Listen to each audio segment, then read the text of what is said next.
एक कहानी रोजाना में आज की कहानी पहले की कहानी से कुछ अलग है। आज की कहानी का नाम है कुत्ते की कहानी। इस कहानी को लिखा है मुंशी प्रेमचंद ने। तुमने राजाओं और वीरों की कहानियां तो बहुत सुनी होंगी, लेकिन किसी कुत्ते की जीवन कथा शायद ही सुनी हो। कुत्ते के जीवन में ऐसी बात ही कौन सी होती है जो सुनाई जा सके। ना वह देवों से लड़ता है, ना परियों के देश में जाता है, और ना ही बड़ी बड़ी लड़ाइयाँ जीतता है। इसलिए मुझे भय है कि कहीं तुम मेरी कहानी को उठाकर फेंक ना दो। किंतु मैं तुम्हें विश्वास दिलाता हूँ कि मेरे जीवन में ऐसी कितनी ही बातें हुई हैं जो बड़े बड़े आदमियों के जीवन में भी ना हुई होंगी। इसलिए मैं आज अपनी कथा सुनाने बैठा हूँ। जिस तरह तुम कुत्तों को दुत्कार दिया करते हो, उस भांति मेरी इस कथा को ठुकरा ना देना। तुम देखोगे कि बाहर से कुत्ता होकर भी या भीतर से तुम्हारे ही जैसा बालक है, जिसमें वही प्रेम और सेवा तथा साहस और सच्चाई है जो तुम्हें इतनी प्रिय है। जब मेरा जन्म हुआ तो मेरी आंखें और कान बंद थे, इसलिए नहीं कह सकता कि बाजे गाजे बजे, गाना बजाना हुआ या नहीं। मुझे तो कुछ सुनाई ना दिया।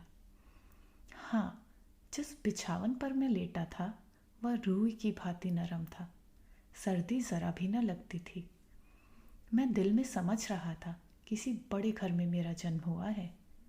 लेकिन जब आंखें खुली तो मैंने देखा कि एक भाड़ की गर्म राख में अपनी माता की छाती से चिपटा हुआ पड़ा हूँ। हम 4 भाई थे, 3 लाल थे, मैं काला था, उस पर सबसे छोटा और सबसे कमज़ोर। माता भी हम लोगों के पास बहुत कम रहती थी। उन्हें खाने की टोह में इधर उधर दौड़ना पड़ता था। वह रात भर जागकर गांव की रक्षा करती थी। क्या मजाल कि कोई अनजान आदमी गांव में कदम रख सके। दूसरे गांव के कुत्तों को तो वह दूर से ही देखकर भगा देती थी। जब किसी खेत में कोई सांड घुसता तो उसे दूर तक भगा आती। मगर इतना सब कुछ करने पर भी कोई उन्हें खाने को ना देता था। बेचारी पेट की आग से जला करती थी। उस पर हम लोगों की चिंता उन्हें और मारे डालती थी। इसलिए जब भूख सताती तो कभी कभी वह चोरी से घरों में घुस जाती और खाने की जो चीज़ मिल जाती लेकर निकल भागती। उन्हें देखते ही लोग मारने दौड़ते और घरों से द्वार बंद कर लेते। एक दिन बड़ी ठंड पड़ी, बादल छा गए और हवा चलने लगी। हमारे 2 भाई ठंड ना सह सके और मर गए। हम 2 भाई रह गए। हमारी माँ बहुत रोई, मगर क्या करते। गांव वालों को फिर भी उन पर दया ना आई। आदमी इतने मतलबी और बेदर्द होते हैं, यह मैंने पहली बार देखा। एक दिन गांव में उत्सव था। एक बनिए के यहाँ ब्राह्मण भोज था। सैकड़ों आदमी जमा थे। पूड़ियाँ बन रही थीं। माताजी बार बार उधर जाती, पर दुत्कार पाकर भाग आती थी। किसी को इतनी दया ना आती थी कि एक टुकड़ा उनकी ओर फेंक दे। एक टुकड़ा दे देने से कुछ कमी ना पड़ जाती, पर यह कौन समझाए। जब सब चीज़ें तैयार हो गईं तो आंगन में पत्तल डाल दिए गए। लोग अपने अपने आसन पर जा बैठे और भोजन परसा जाने लगा। उसी समय माताजी यहाँ पहुँची। हम दोनों भाई भी उनके साथ थे। द्वार पर ही एक आदमी ने दुत्कारा, मगर माताजी भागी नहीं, पूँछ हिलाने लगी और वहीं बैठ गई। वह आदमी जब किसी काम से भीतर चला गया तो माताजी भी दबे पांव दालान में जा पहुंची। उन्हें देखकर चारों तरफ से धत धत का कोलाहल मचा। माताजी घबरा गई। 2-3 आदमी डंडे लेकर दौड़े। माताजी को अगर दालान से निकल जाने का रास्ता मिलता तो वह इधर से बाहर निकल जाती, लेकिन उधर लोग डंडे लिए खड़े थे। इसलिए माताजी बैठे हुए आदमियों के बीच से होकर मोरी के रास्ते बाहर निकल आई। मगर तमाशा तो देखिए कि माताजी के बाहर निकलते ही भोजन करने वाले भी उठ खड़े हुए। जानते हो क्यों? माता जी के उधर से निकल जाने के कारण भोजन भ्रष्ट हो गया। विचार होने लगा कि क्या किया जाए। बेचारा बनिया फूट फूट कर रोने लगा। कुछ लोग कहते थे, इसमें दोषी क्या है? कुतिया ने पतलों में मुंह तो डाला नहीं, छूने से क्या होता है? किंतु जो बहुत कुलीन थे, वे कुतिया बीच से निकल जाना ही भोजन को भ्रष्ट करने के लिए काफ़ी समझते थे। आखिर इन्हीं कुलीनों की जीत हुई और सारा भोजन अछूतों में बांट दिया गया। उस दिन माताजी ने खूब भर पेट खाया। ऐसा सुख उन्हें जीवन में कभी ना मिला था। लेकिन उस बेचारी के भाग्य में सुख लिखा ही ना था। भोजन करके जरा लेटी ही थी कि बनिया डंडा लिए आ पहुंचा और लगा पीटने। माताजी को भागने का अवसर ना मिला। जोर जोर से चिल्लाने लगी। उनका विलाप सुनकर पत्थर भी पसीज जाता, पर उस निर्दयी को जरा भी दया ना आई। मैं मन में कुढ़ रहा था। अपना कुछ वश होता तो बनिए राम को इस बेदर्दी का मज़ा चखा देता, लेकिन ज़रा सा बच्चा क्या करता।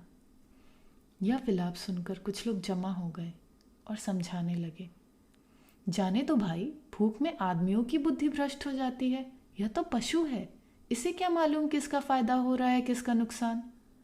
अब तो जो हो गया सो हो गया, इसे मारकर क्या पाओगे। बनिए के चित्त में यह बात बैठ गई और माताजी की जान छूटी। उसी दिन शाम को एक बटोही गांव में आकर ठहरा। उसने एक पेड़ के नीचे उपले जलाए और हांडी में दाल चढ़ाकर आटा गूंथने लगा। आटा गूंथ चुकने पर उसने हांडी उतार दी और सामने के कुएं पर पानी लाने चला गया। गूंदा हुआ आटा पत्तल पर रखा हुआ था। इतने में माताजी घूमती हुई वहां पहुंच गई और शायद यह समझकर कि मुसाफिर ने इतना जूठन छोड़ दिया है, उन्होंने आटा उठा लिया और चंपत हो गई। मुसाफिर ने कुएं पर से ही थत थत करना शुरू कर दिया, लेकिन माताजी ने पीछे फिरकर भी ना देखा। बेचारा माथे पर हाथ धरकर रोने लगा। आज 3 दिनों का भूखा थका मांदा, उस पर भगवान की यह लीला। 2-3 आदमियों ने समझाया, भाई तुम्हारा तो 4-6 आने का नुकसान हुआ, कल तो इसने हजारों पर पानी फेर दिया। मुसाफिर ने कहा, मैं क्या जानता था कि यह चांडालिन घात में बैठी हुई है। बूढ़े चौधरी बोले, जान पड़ता है आज का तुम्हारा भोजन उसी के भाग्य में था। मसल है, शाह की मुहर आने आने पर, खुदा की मुहर दाने दाने पर। फिर से बनाकर खा लो। बेचारे मुसाफिर ने फिर से चौका लगाया और भोजन बनाने लगा। चौधरी वहीं बैठे रहे। मुसाफिर ने पूछा, बाबा, मैं आपकी कहावत का मतलब नहीं समझा, जरा समझा दीजिए। चौधरी बोले, एक फकीर यही कहकर सबके दरवाजे पर भीख मांगता फिरता था, शाह की मुहर आने आने पर, खुदा की मुहर दाने दाने पर। एक मनचले रईस ने उस फकीर से कहा, साईं, यह बात तो समझ में नहीं आती, भला दानों पर कैसी मुहर?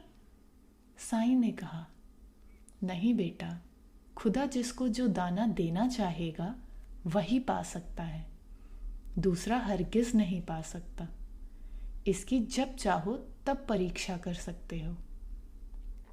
रईस ने कहा, लीजिए, मैं अभी इसकी परीक्षा लेता हूं। अगर यह बात सच निकली तो मैं आपका गुलाम हो जाऊंगा। रईस ने एक ज्वार का दाना हाथ में लिया और कहा, देखिए, मैं इसे अपने मुंह में डालता हूं। अगर खुदा की इस पर मुहर है तो किसी और को दे दो। यह कहकर उसने दाने को अपने मुंह में फेंका, पर दाना मुंह में ना जाकर जमीन पर गिर पड़ा और एक चिड़िया उठाकर ले गई। रईस भौचक्का सा रह गया। बस आप भी यही याद रखिए कि ना तो कोई किसी को खिलाता है और ना किसी का खाता है, सबको खिलाने वाला ईश्वर है।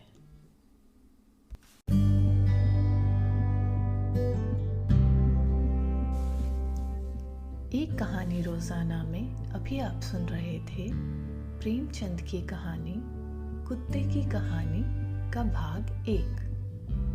एक कहानी रोजाना के साथ कहानियों का ये सफर जारी रखिएगा।